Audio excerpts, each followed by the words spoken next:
I met Paul Magno actually as a child growing up. I actually was employed by the New Jersey Division of Gaming starting in 1985. But prior to that, I worked as a computer programmer in New York City. Really was rough in the beginning. We only had the state of South Dakota as our first two clients. It was, you know, the long days.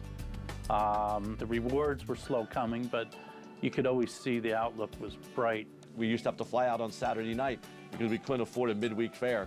We would just get on a plane, fly out there and say, you're the new gaming commission and we're a lab and you need our services. Common sense is kind of how we run things. If it doesn't make sense, we wouldn't do it.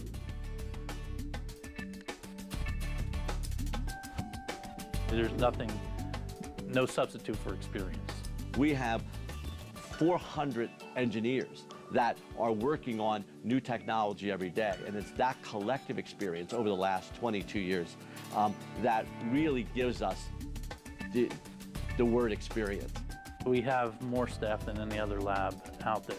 We like to think that sometimes we're the sort of the center spoke, and we're talking to all the suppliers and all the regulators and all the operators. It's all coming through us and getting synthesized, and then we're breaking it down for whatever party needs to make the next decision.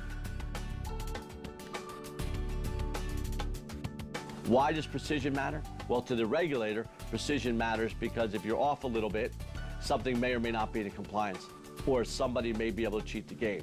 With the new technology and everything else, we've gotten more and more precise with that. And I think it's a constant learning curve as we go forward. So we never go too fast. We never cut corners. We never just, you know, pass something when just because we're in a hurry. It either is correct and precise or it doesn't go out the door. And that thinking is from the top down and from the bottom up. I think we earn trust by doing the job we're supposed to do. So our job is to make sure that that the regulators get the best service, players think it's fair, regulators know it's secure, and the operators know that they can have a high level of trust. It's still a face-to-face contact, and being around people and knowing that there's a presence in any office that we open, that's all a part of trust, and that's what's to help develop our growth.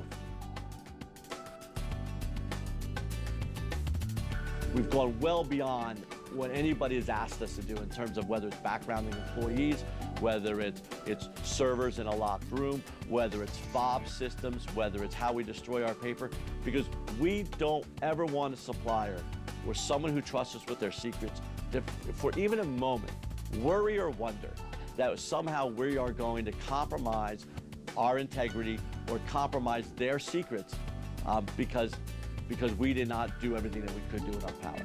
We want people to rest easy that when they send their source code and their valuable IP to GLI, that it is handled as if it was our IP. That's really our main goal, to be able to provide customer service in a secure environment.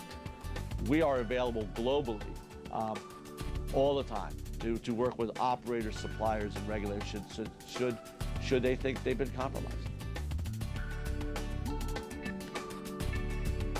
We are the first and really only global test company.